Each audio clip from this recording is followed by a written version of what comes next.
everybody, it's Sarah. Today I want to show you how to make some watercolor valentines.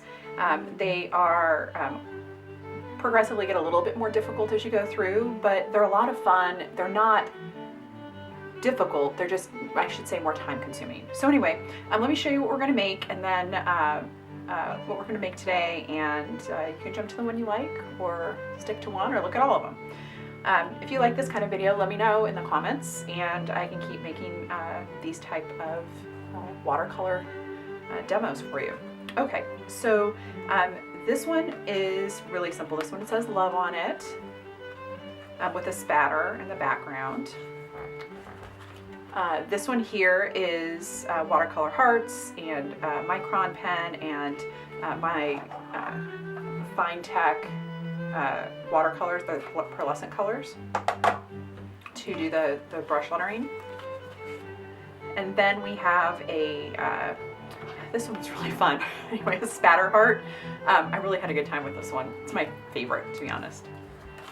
And then this one is a geometric heart, and Be Mine, and I put, again, some of those pearlescent colors on it. It's they're Valentines, you know, you get to go sparkly and have a good time.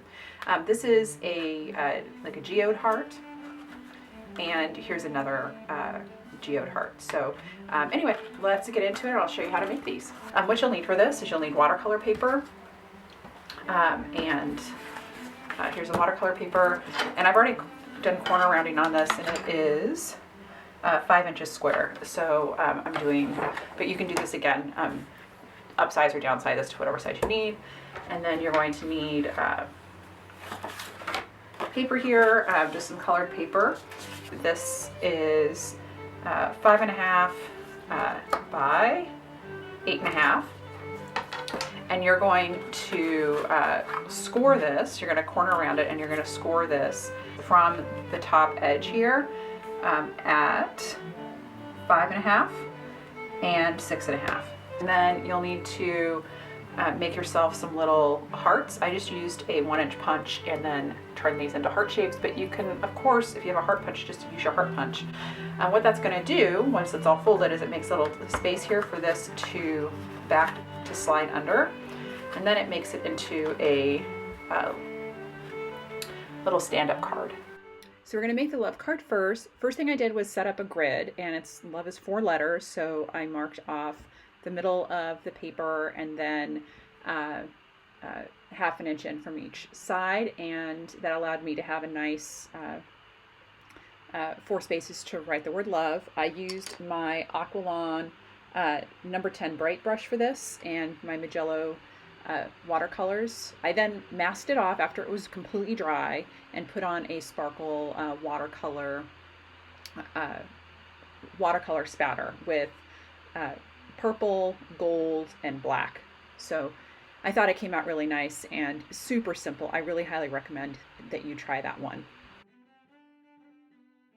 All right, here's another simple card. It is a little bit more detailed than the last one. It's a good opportunity to practice your brush strokes though. And basically you're just going to paint hearts all over this piece of paper.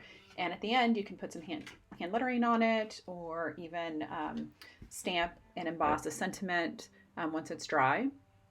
And I have it on another piece of paper because I like to paint some of the hearts off the edge. I think it looks more organic this way and pleasing to the eye, but certainly you do it however you want. If you want all your hearts on the same paper, same piece of paper, then it'll look cute that way as well.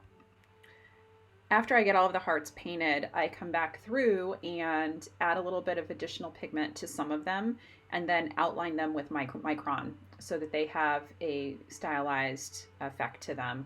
Anyway, I think this is really pretty and another really simple card for you to make. Okay, it's time for the Spatter Heart. This is the funnest card. Okay, so the key here when you're putting in, I put in purple, opera pink, and violet red. But really the key here is to make sure the paint is, I keep saying juicy, but very wet, so that when you go to blow it with the straw, it will move. So I'm doing that on slow motion so you can have the satisfying view of it spraying out. This was such a fun watercolor to put together, and I really had a good time.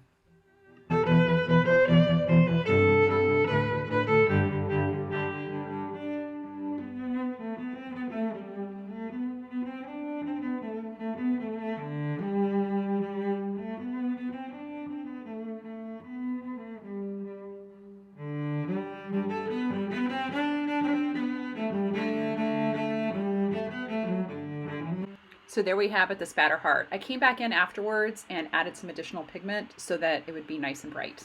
So we're going to build on the technique we just did. First, you need to put a heart on your paper. I traced a heart that I had already set up, and you're going to fill in the heart with water, and you're going to drop color into it, just like we did on the last Valentine, and let the colors mix together. This is a situation where you really want to let the colors just go ahead and mix on their own and dry naturally. You'll get a much more organic pattern. Once you've done that, you're going to use a fine liner and come in and put in triangles, basically. You could do squares, you could do diamonds, which is just sideways squares, but you could do circles, you could do more hearts inside of it. Anyway, I went for this more geometric look. You can darken up some of them if you want to. And then at the bottom, I put a sentiment. I offset my heart up towards the top of the watercolor paper. And then I put in Be Mine in pencil. I erased it, and then I came in with my fine tack pearlescent colors and added in that Be Mine sentiment. Next thing you're going to do is draw your heart, and because we're making it into a gemstone, it'll have facets. I went ahead and drew one that I liked here, and you can see I traced it. So this is what my basic trace heart looks like with my little facets built into it, and I just trace this onto each of the pieces of paper. And you could do this, much smaller facets, you could do big facets, so just make it yours and have fun with it. And again, you don't have to use the same colors I'm using. I'm making Valentines, but you could do this for a happy birthday card. You could make a birthday cake and candles or balloons even, and make them into little gemstones also. So anyway, we'll go ahead and get into this. I go ahead and spray my watercolors down, mist them, the ones I'm going to use. Okay, so I'm taking my Grumbacher number 14 round, and I'm just, again, building on what we've already done, filling in the space inside of the heart. This is the only place I want watercolor, so it basically creates a barrier to keep the watercolor inside. And then I'm going to apply a very light wash to the entire inside in a very light pink. This light wash is going to give the background and lightest color for the painting here, and will give it a pink reflection in the facets as opposed to a white reflection. Next, I'm going to erase the pencil lines on the outside of the heart. Okay, now I'm going to take my number 5 round Royal Aquilon brush, and I'm going to start painting in the facets of this geode or gem. I'm starting with the darkest color on the outside edges, and putting that dark pigment where I think it's going to look, where I think that this would have the darkest colors, and then coming in with clean water and bumping up against the pigment I've already laid down to create a gentle gradient. The water will pull the pigment into it in a very natural way. A tip here is just don't work with 2 of these little segments side by side. You want them to not be touching so they don't run into each other and they dry with some clear definition. So as you go along with this, just try not to cover up all of the light areas. You really want to have that glint because it's a geode or a gemstone, and you want to have that reflection back, and that's that bright paper underneath. So as you're going through this, you can always add pigment. It's harder to take it away. You can keep the glazing on layers, and you'll see that I've done that in the end photo. Anyway, I will turn on some music now, and you can watch me finish painting this.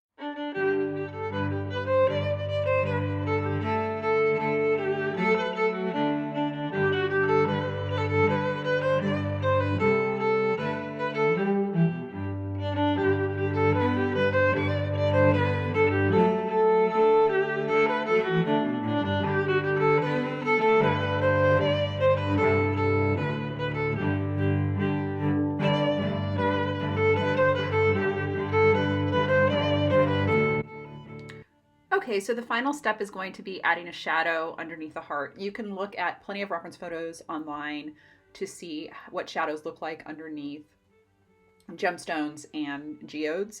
I'm going to go with a gray shadow, and so I've gotten out my color wheel to look at the complementary colors for purple and red, and mixing those together will give me a nice shadow. I'm going to go with purple and yellow with just a tint of red in it, and apply that shadow here so that this gemstone looks 3D.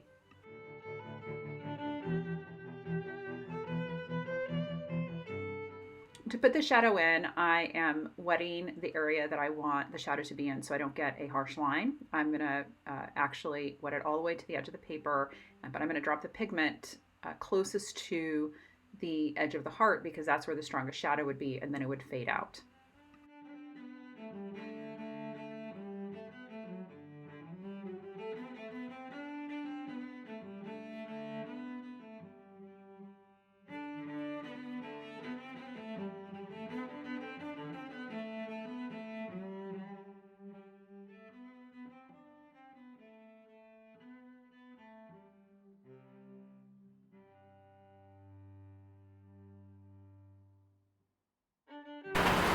Okay, so here's this finished card. I decided not to do a sentiment.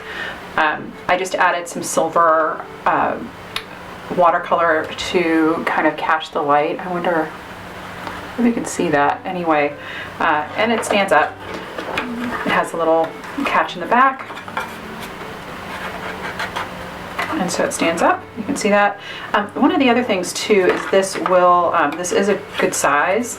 If you want to put a candy bar in there, you can 100% put a candy bar in there if you're going to be giving this to somebody locally. But it folds flat for mailing. So here's the finished gemstone, and I decided not to put a sentiment on it because I just thought it was so pretty on its own. Of course, don't forget to sign all of the cards you make. They're one of a kind. Another option is if you're going to do one of these more detailed cards like this gemstone, you can scan it and print it out on a nice paper. I really hope you enjoyed watching. Please let me know if you thought this was great. If you do one of these cards, I would love to see it on Instagram. You can tag me at Sarah_C_Berry. I hope you all have a wonderful Valentine's Day and a great weekend.